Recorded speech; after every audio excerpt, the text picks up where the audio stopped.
Welcome back. Today we're going to be talking about finding the measure of an angle using something we've learned about before, equations. Let's see how this is done. So let's take a look at example A. In example A, we're talking about complementary angles. So we got to remember that complementary angles have a sum of 90 degrees.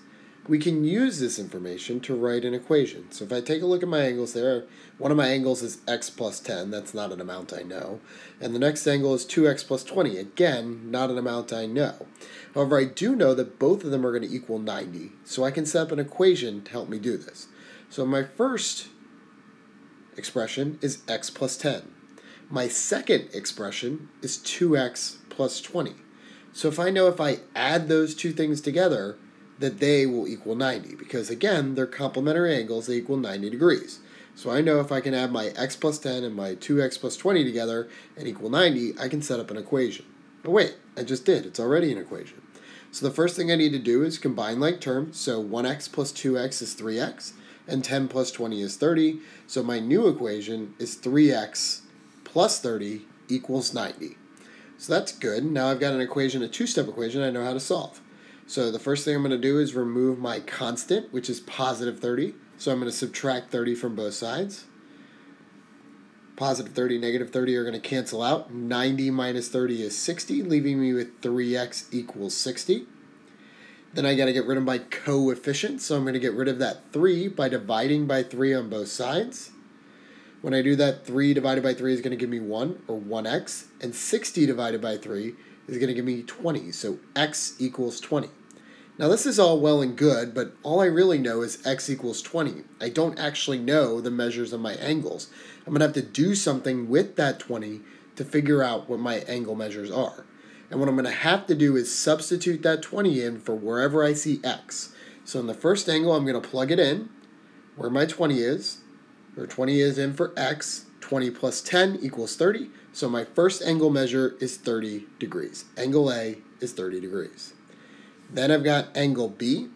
Angle B, I'm going to plug in my 20. This time again, I'm going to run my expressions. I'm going to do 2 times 20 because we're going to follow the order of operations. 2 times 20 is 40. 40 plus 20 is 60. So my second angle is 60 degrees. And I can check this. Does 30 plus 60 equal 90? Then yes, then they're complementary, so I've done it correctly. All right, let's take a look at the next one. Here we find ourselves at example B. In example B, we'll be talking about supplementary angles. And we need to remember that supplementary angles have a sum of 180 degrees. And again, we're going to be able to use this information to help us write an equation. So taking a look at my angles down there, I've got one angle is equal to 7x, and the other one's equal to 3x plus 10. Neither of those are in degrees. I don't really recognize them, so I'm going to have to do something in order to figure out what they are. So again, knowing that they're equal to 180 degrees is convenient, because I can take my angles, and as long as I know I'm going to add them together, they're going to equal 180 degrees. So my first angle is 7x. My second angle is 3x plus 10, and I know if I add those together, I'll get 180. And it looks like I've set myself up a very nice equation. So I have to start by combining my like terms. My 10 is a constant. It's not going to combine with anything. But my x's, 7x and 3x, can combine. So 7x plus 3x is 10x. So my new equation is 10x plus 10 equals 180. So now it's a two-step equation. I'm going to go about solving it just like I get rid of every two-step equation. I'm going to move my constant first. So positive 10, the opposite of positive 10 is negative 10. So I'm going to subtract 10 on both sides. The 10 and negative 10 are going to cancel each other out, leaving me with just 10x on one side. And 180 minus 10 is 170. So 10x equals 170. Now I've got to get rid of my coefficient, which is the 10. So 10 times x, my opposite of that, I'm going to divide both sides by 10, since the inverse operation of multiplication is division. So I'm going to divide both sides by 10. 10 divided by 10 is going to give me 1, or 1x. 170 divided by 10 is going to give me 17. So x equals 17. And now this is all well and good, but 17 doesn't tell me a measure of either of the angles. So I'm going to have to use that 17 and plug it back into the numbers I had in order to figure out the actual angle measures. So my first one, I'm going to plug in my 17 next to the x, and I've got 7 times 17. So 7 times 17 is 119. So my first angle is 119 degrees, angle A. Then I'm going to do the same thing for the 3x plus 10. I'm going to plug in 17 where the x was. 3 times 17 plus 10 gives me 61. So I know that my angle B is 61 degrees. Now I can check this again. Does 119 plus 61 equal 180? It does. And these angles are supplementary so that I know I've done it correctly. Let's see what we're getting into next. Here we find ourselves at practice number 1. It says to find the measure of each angle. So I want you to try these two on your own. One is supplementary, one is complementary. I want you to pause the video now, try both problems, then press play again to see if you are right. How did you do? Were you able to get both of them figured out? Were you able to figure out x's? Were you able to plug them back in? Did you get all of the angles? Make sure that yours matches mine. If it does, we're going to move forward. If not, check each step to see where you may have made your mistake. Alright, let's take a look at example C that's talking about vertical angles. So we need to remember that vertical angles are equivalent. We can use this information to write an equation where two angles are equal to each other. So since they're equivalent, we won't be able to say whether they equal 90 or 180 like we were previously, but we do know they equal each other.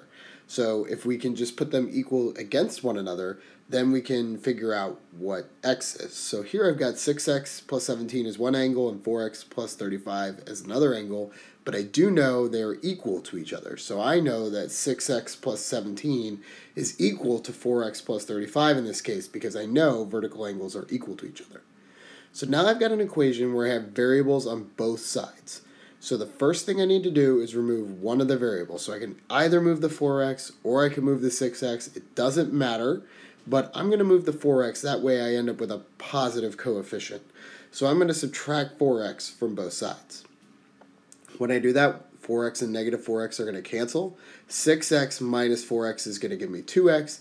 The 17 and 35 weren't touched in this stage, so I'm still going to have 2x plus 17 equals 35.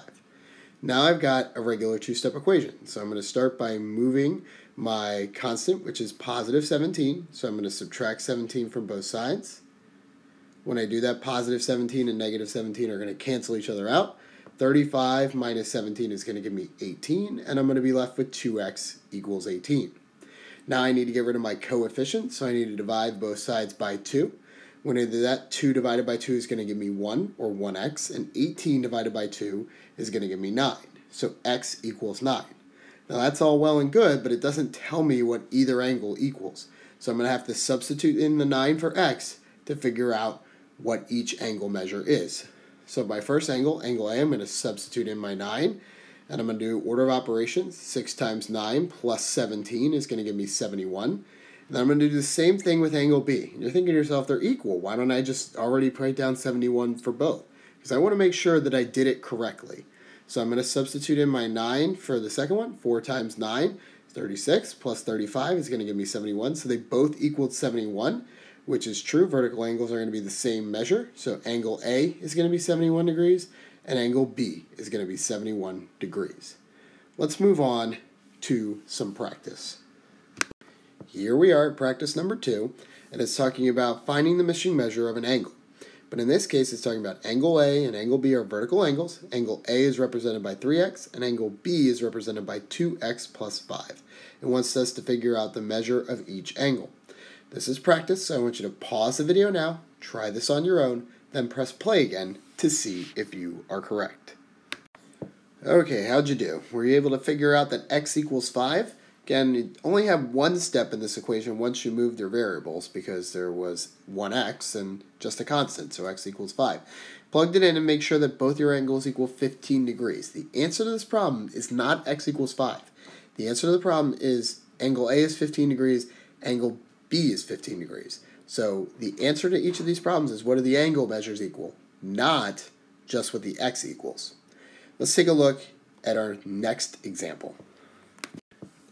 Alright, let's take a look at our last example, and we'll be talking about example D and word problems. So we've got a word problem here, not a picture. It says angle C and angle D are complementary. The measure of angle C is 12 degrees less than the measure of angle D. What is the measure of each angle? And it tells us we can draw a picture, and that might be useful here, so I'm going to go ahead and do that. Again, this is not art class, it's math, so we're going to see if this will doesn't have to be the best looking picture. So I'm going to draw a complementary angle because I know complementary equals 90. I've got angle D there, and I've got angle C. So now I've got to figure out which one everything equals to. So I don't know what C is, I don't know what D is, so I'm going to call those X. So I know D is X, but I know that C is actually 12 less than that. So since I don't know what D is, 12 less than X would be X minus 12. So now I've got two angles, but I don't know their measure. So again, I'm going to have to put them in an equation, but I know since they're complementary, I can make my equation equal to 90. So I'm going to plug in X minus 12 plus X is equal to 90. I'm going to have to combine my like terms before I start. So X plus X gives me 2X. The negative 12 has nothing to combine with, so it just stays negative 12 equals 90. So now it's a two-step equation, so I'm going to solve it just like I do every other two-step equation. I'm going to start by getting rid of my constant. The opposite of minus 12 is plus 12 on both sides. Negative 12 and positive 12 are going to cancel each other out. 90 plus 12 gives me 102, so 2X equals 102. Now I need to get rid of my coefficient, so my coefficient is 2, and it's multiplied by x, so the opposite of multiplication is division, so I'm going to divide both sides by 2. When I do that, 2 divided by 2 is 1, or 1x, and 102 divided by 2 gives me x equals 51. So now again, I've only got x, I don't have the angle measures, so I have to plug it in. Now the good news is when I plug in 51 for x and d, x equals 51. So the measure of angle D is going to be 51 degrees, right off the bat. For angle C, I have to substitute in. So I'm going to substitute in my 51 where x would be. So I'm going to end up with 51 minus 12, which is going to equal 39 degrees. So C is 39 degrees. So again, remember, the answer to these are not what is x. The answers are what does each angle measure. If you stop doing the problem after you figure out what x is, you're not going to be able to get the correct answer. Let's move on to our last practice problem. So here's practice number 3. It says angle G and angle H are supplementary. The measures of angle G is 18 degrees more than 5 times the measure of angle H. What is the measure of each angle? So I want you to try this practice problem on your own. You're welcome to draw a picture if you want. You don't have to. Just to see if you can get it correct, go ahead and press pause now, complete the problem, then press play again to see if your answer is right. Okay, how'd you do? Were you able to figure out that x is equal to 27? Because remember, 5 times more than plus 18. So we're going to have 5x plus 18 as one of our sides and x as the other. Hopefully you figured out that x equals 27, then could substitute it in to figure out that angle G was 153 degrees and angle H was 27 degrees. If you got the answer correct, great. If not, go back and take a look at my work to see where you made your mistake. This brings us to the end of the video. If you like this video, give us a thumbs up. If you love this video, throw us a sub, and we will see you next time.